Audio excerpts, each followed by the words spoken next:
बोलिए कन्हैया लाल की, सच्चे दरबार की। अब तुम्हारे मुंह से का जयकारो नहीं बोले जा रहे, क्या बात है? नहीं यहाँ पे सही है? परीक्षित जी कहाँ चल रही थी था? खड़े हो जाओ, पहले हो जाओ खड़े। नारद जी बीड़ा बजा रहे हैं। अच्छा, नारद जी बीड़ा बजाए रहे। बीड़ा तो हमने बहुत टाइम को बजाया दो।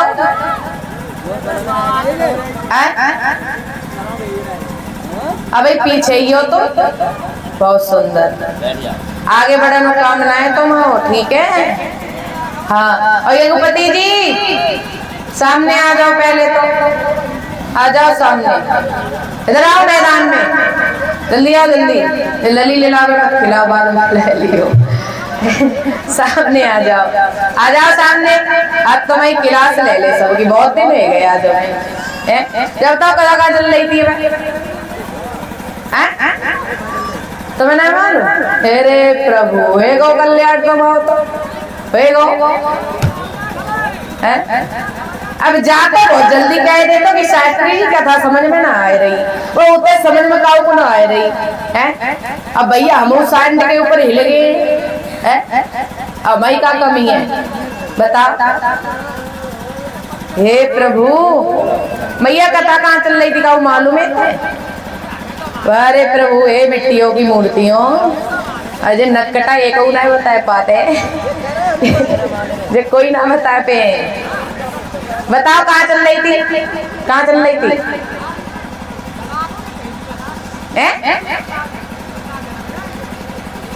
आगे के लिए आओ महाराज, आगे आओ आगे। अरे इसमें कोई शर्म वाली बात थोड़ी है, आओ आगे। क्यों?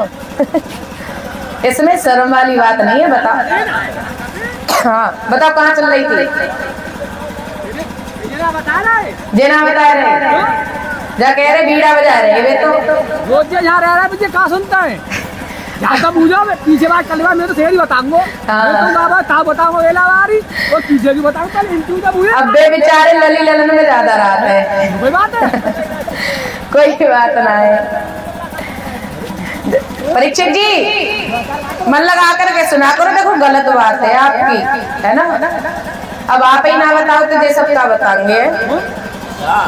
चलो कोई बात ना महाराज, बैठ जाओ बैठ जाओ बैठ जाओ बैठ जाओ। अरे सभी लोग पीछे, ए भैया बैठ जाओ, काय को खड़े हो, कब मारोगे क्या बात है? बैठ जाओ। बोली बातें बिहारी लाल की, सच्चे दरबार की। बहुत सुंदर। श्री सुखदेव जी समझाता के कहने लगे कि हे राजन परीक्षित महाराज, इधर मैया सुनीति जंगल में झोपड़ी को डाल करके आज बड़े ही विधि विधान से रहने लगी है। आज मेरे भक्तों मैया रह रही है तो धीरे धीरे कुछ समय व्यतीत हुआ है। जब समय व्यतीत हुआ महाराज इधर उत्तान रात अपने महलों में सो रहे थे और वो जागे हैं, तो उन्होंने विचार किया क्यों ना आज हम जंगल में शिकार खेलने के लिए जाएं। जब उन्होंने विचार किया तो महाराज घोड़ा पे सवार होकर के उत्तान पाद जंगल में शिकार खेलने के लिए पहुंचे हैं महाराज। जब शिकार खेलने के लिए पहुंचे महाराज, हुआ ऐसा उत्तान पाद को एक भी शिकार नहीं हुई, एक भी शिकार नहीं हुई। तो महाराज मन ही मन में सोचने लगे, अरे क्यों ना इसी जंगल में हमारी रानी सुनीति रह रही है, अरे हमारी रानी यही रह रही है, क्यों ना हम ये रात्रि का समय अपनी रानी के पास में बिताएं। ए महाराज महाराज महाराज कथा सुनना है, पंचायत कर रहे तुम तो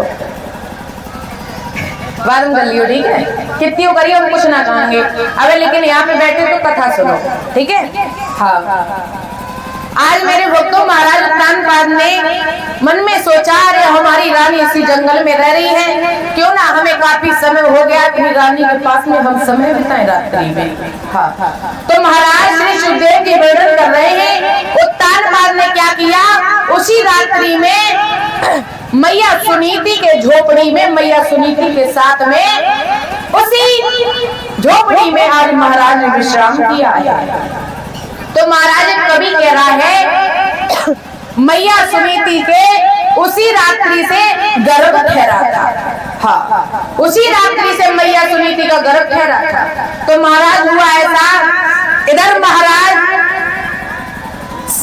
सुबह हुआ है तो जब मैया सुनीति समझा के कहने लगी, महाराज आप घर के लिए नहीं जाओगे, अगर हमारी बहन जा गई तो आप जानते हो आपको इतना कलेश करेगी, इतना कलेश करेगी जिसका कोई जवाब नहीं। आप ऐसा करो, आप अपने महलों के लिए चले जाइए।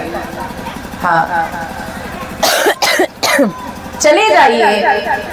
तो आज मेरे भक्तों महाराज समझा करके कहने लगे, हो रानी कैसी तेरी किस्मत है, आज तो इस झोपड़ी में अपना समय बिता रही है।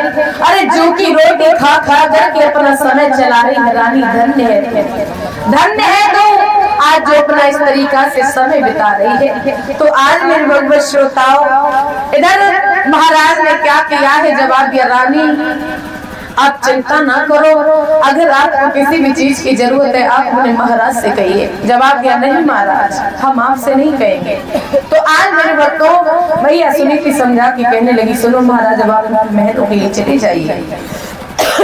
तो महाराज ने क्या किया, जैसे ही सुबह हुआ, सुबह होते हुए ही घोड़ा पे सवार होकर के अपने महलों के लिए पुनः वापस आ गए। जब वापस आए ही इधर सुरची तो सो रही थी। महाराज ने गेट को खटखटाया, रानी रानी अरे गेट खोलो रानी, रानी अरे गेट खोलो रानी। लेकिन सुरची जो थी आज वो तो सो गई। जब सो गई तो महाराज ने क्या किया है, गेट पे ही उतने समय बैठे रहे। जब रानी ने दरवाजा खोला तभी अंदर गए और जैसे ही सुरची ने महाराज अरे एक बात बताओ, बोलो। तुम आज पूरी रात कहाँ रहे थे? तुम्हें मान में रानी कहाँ रहे? हाँ, गेट दे करके तुम तो सो गए, पूरी रात गेट में पड़े रहे। चुप रहो महाराज, चुप बिल्कुल। मुझे तो यही शक जा रहा है कि आज रात्रि में आपने मेरी सोच के पास में जरूर समय बिताया। आप झूठ बोल रही हो, मैं सच कह रहा हूँ। गेट नहीं गुजार दी, आपने गेट नहीं खोला। गेट नहीं खोला महाराज, आप मेरी नजरों के सामने से चले जाइए, झूठ मत बोलो। हाँ, झूठ ना बोलो। तो आज मेरे बंदों को तांत्रा समझा रहे, रानी मैं झूठ नहीं बोल रहा हूँ, मैं बिल्कुल झूठ नहीं बोल रहा हूँ। मैं यहाँ पे जब से आया हूँ तब से तो मैं गेट को खटखटाता रहा, तुमने एक भी बार कुंडी नहीं खोली, और मैं रात्रि के समय किसी गेट पे सो गया। रानी मन ही मन में सोच लगी क्या करे, सो गए। मन में सोच लगी हो सकता है हम भी सो गए हूँ, हमारे महाराज जी गेट पे रह गए हैं।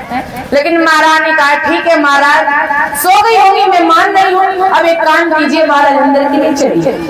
आज मेरे भक्त को श्री सुखदेव जी समझा करके कहने लगे कि हे राजन परीक्षित, आज सोचिए अपने महाराज को महलों में ले जाती, लेकिन महाराज धीरे धीरे कुछ समय व्यतीत हुआ। तो समय व्यतीत होने के बाद में आज महाराज के घर में मैया सुनीति के गर्भ से एक बच्चे का जन्म हुआ। हाँ, और इधर सुरची के गर्भ से एक बच्चे का जन्म हुआ।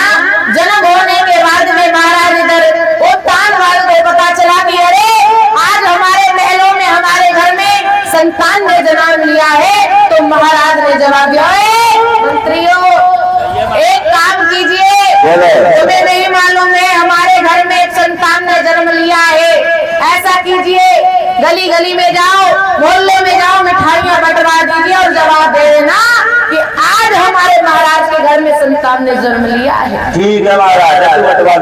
हाँ बिल्कुल, हाँ ठीक है महाराज। तो आज मेरे भक्तों इधर महाराज को पता चला कि हमारी बड़ी रानी के भी गर्भ से बच्चे ने जन्म लिया है। तो महाराज ने और खुशी के मारे आज गली मोहल्लों में सूचना भिजवा दी। महाराज के घर में बधाइयां बज रही हैं। कैसे बज रही है बधाइयां? तालियां बजा करके बोलेंगे,